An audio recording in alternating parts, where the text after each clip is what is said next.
Mi invitada de hoy lleva años advirtiéndonos que Estados Unidos está cada vez más cerca del conflicto. Incluso ella cree que se podría desatar una segunda guerra civil en esta gran potencia norteamericana. Su nombre es Barbara Walters y lleva más de 20 años estudiando guerras civiles en diferentes partes del mundo. Analiza sus causas, sus consecuencias, sus características más importantes y ha encontrado reveladores patrones para determinar qué tan cerca está un país de entrar en conflicto y qué hacer para evitarlo. Actualmente, Walters es profesora de la Universidad de California en San Diego.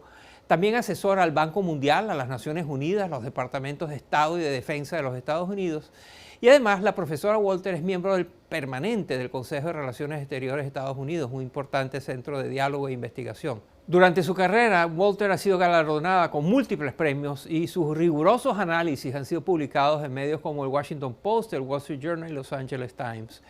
La doctora Walters es autora de varios libros sobre violencia y resolución de conflictos. El más reciente está en la lista de los libros bestsellers más vendidos del New York Times y se titula ¿Cómo comienzan las guerras civiles y cómo detenerlas?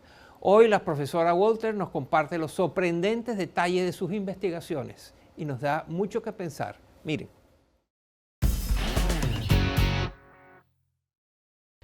Bienvenida, profesora Walters. Es un placer tenerla con nosotros. It's great to be here. Thank you for inviting me. Usted ha estudiado las guerras civiles en todo el mundo y entiende bien las condiciones que las provocan.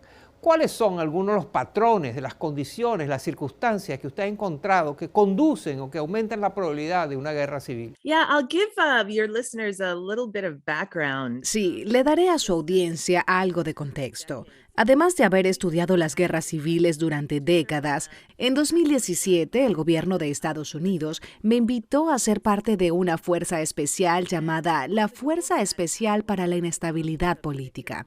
Estaba compuesta de expertos en conflicto y de analistas de datos. Y una de nuestras metas era diseñar un modelo para ayudar a pronosticar qué países tenían más probabilidades de volverse inestables y de caer en violencia política. Los expertos identificamos alrededor de 38 potenciales factores que podrían llevar a un país a la guerra civil, como el nivel de pobreza o de desigualdad salarial o su diversidad étnica y religiosa. Y resulta que de todos esos factores, solo 2 son determinantes cuando se trata de pronosticar la guerra civil. El primer factor es lo que en ciencia política llamamos anocracia, que se refiere a un gobierno que no es ni completamente democrático ni completamente autocrático. Es algo entre medio. El segundo factor determinante es lo que llamamos faccionalismo étnico. Se trata de países en los que los partidos políticos se organizan alrededor de identidades étnicas, religiosas o raciales, en lugar de alrededor de ideas políticas. Si un país tiene estas 2 características, consideramos que está en alto riesgo de sufrir inestabilidad, violencia política o guerra civil. We consider them at high risk of instability, violence, and potentially civil war. Usted mencionó el concepto de anocracia. Se trata de regímenes políticos, de sistemas de gobierno que no son totalitarios, pero tampoco son perfectamente democráticos, lo cual significa que la gran mayoría de los países están dentro de esa categoría. ¿Están la mayoría de los países del mundo en riesgo de entrar en una guerra civil? I'm glad you brought this up because Me alegra que hayas mencionado esto porque hay muchos tipos diferentes de anocracias. La anocracia más antigua del mundo es Singapur, un país extremadamente estable. Creo que la probabilidad de que Singapur tenga una guerra civil es muy baja. Las anocracias que suelen tener problemas son aquellas que fueron autocráticas y están intentando democratizar de manera rápida. Así que aquellos países donde las instituciones políticas no son fuertes o donde los límites al presidente no existen o pueden ser fácilmente ignorados, son anocracias que están en riesgo. those are the types of anocracies that really are at risk. En el libro usted tiene una sección fascinante sobre los protagonistas que suelen iniciar las guerras civiles. Cuéntenos. Yeah, so most people, when they think about civil wars, Sí, cuando la mayoría de la gente piensa en las guerras civiles, creen que los grupos que van a recurrir a la violencia son aquellos que están más desesperados por un cambio, es decir, los más discriminados, como los inmigrantes de un país. Pero la realidad es que estos grupos no tienden a rebelarse. Suelen ser pobres y no se les hace fácil organizar una resistencia. Los gobiernos suelen monitorearlos y reprimirlos hasta cierto punto. En cambio, los grupos que suelen dar inicio a las guerras civiles, especialmente las guerras civiles étnicas o religiosas, son aquellos que fueron políticamente dominantes y están en declive. Ven alta la probabilidad de continuar perdiendo poder en el futuro y al haber dominado socialmente, tienen la habilidad de organizar una resistencia. Además, se sienten en gran parte justificados porque creen que el país les pertenece y que es su derecho retomar lo que siempre ha sido suyo. And they feel like it is their right to take back what has always been theirs. Le quiero preguntar de Estados Unidos. ¿Usted cree que la probabilidad de que ocurra una guerra civil hoy en Estados Unidos es mayor de la que había hace 20 años? ¿Está más en peligro Estados Unidos y su democracia que antes? Oh, absolutely. Oh, definitivamente. La fuerza especial que mencioné al comienzo utiliza un ranking que va del -10 al +10. En -10 tenemos a los países más autoritarios, como Arabia Saudita o Bahrein. En +10 tenemos a los países más democráticos, como Dinamarca o Canadá. La zona de anocracia va del -5 al +5, y durante las últimas décadas, los Estados Unidos fue un +10. Luego, en 2016, la organización que mide la anocracia, llamada el Centro para la Paz Sistémica, bajó la calificación de Estados Unidos a +8. La razón fue que los observadores internacionales determinaron que la elección presidencial de 2016 fue libre, pero no del todo justa. Luego volvimos a bajar a +7 en 2019, cuando teníamos un presidente que se negaba a colaborar con el Congreso, lo cual sugería que el poder ejecutivo se estaba volviendo más poderoso de lo que se supone. Y en diciembre de 2020 llegamos a +5, lo cual puso a Estados Unidos en la zona de anocracia por primera vez desde 1800.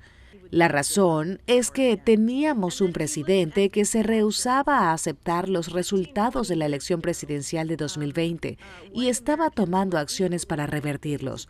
Desde entonces, hemos vuelto a +8, pues Donald Trump abandonó el poder y tenemos a un nuevo gobierno que ha estado respetando el Estado de Derecho. Pero nuestra democracia no se ha vuelto más fuerte. A Donald Trump le encantaría volver a la presidencia y dijo que si volviera al poder no lo dejaría ir. Por otro lado, hace 15 o 20 años, los estadounidenses blancos tenían la misma probabilidad de identificarse con el Partido Demócrata que con el Partido Republicano. Pero hoy, el Partido Republicano está compuesto en casi el 80% por gente blanca y por cristianos evangélicos. Esto está ocurriendo en un país que es multiétnico, multirracial y multirreligioso. Así que, según la definición de la Fuerza Especial para la Inestabilidad Política, el Partido Republicano sería considerado una facción étnica. The Republican Party would probably be considered an ethnic faction. ¿Qué le recomendaría usted a un ciudadano de Estados Unidos que considera que la democracia está en peligro y que existe riesgo de una guerra civil? When I talk to people who've lived through civil wars, Cuando hablo con personas que han vivido guerras civiles, ya sea en Sarajevo, en Bagdad o en Belfast, la mayoría dice, no lo vimos venir. Yo creo que la insurrección en el Capitolio de los Estados Unidos, que ocurrió el 6 de enero de 2021, fue un regalo para los estadounidenses porque sacó a relucir un cáncer que había estado creciendo a escondidas, dándonos tiempo para hacer algo al respecto. Y creo que las elecciones de medio término que se celebraron en noviembre de 2022 fueron extraordinarias. Desde 1980 no habíamos tenido elecciones de medio término en las que el oficialismo no sufriera grandes derrotas. Por primera vez en mucho tiempo, vimos un gran número de jóvenes de entre 18 y 25 años de edad que salieron a votar, principalmente por candidatos del Partido Demócrata. Votaron en contra de los candidatos que habían sido apoyados por Donald Trump y que habían estado negando los resultados de la elección presidencial del 2020. Así que creo que los estadounidenses están prestando más atención. Salir a votar es muy importante. Además, diría que los algoritmos están empujando a los ciudadanos estadounidenses cada vez más hacia los extremos políticos, lo cual es muy poco saludable para nuestra sociedad y sistema de gobierno. Así que tendremos que reformar las redes sociales y encontrar una manera de manejarlas sin que nos We're destruyan. going to have to figure out a way to manage social media in a way that doesn't tear us apart. Barbara Walter es profesora de Ciencias Políticas en la Universidad de California, en San Diego. Su libro más reciente se titula ¿Cómo comienzan las guerras civiles y cómo detenerlas? Muchas gracias, profesora Walter, por estar con nosotros. It's my pleasure. Thank you so much for this conversation. Antes de partir, no olvides presionar el botón que dice suscribirme aquí abajo de este video.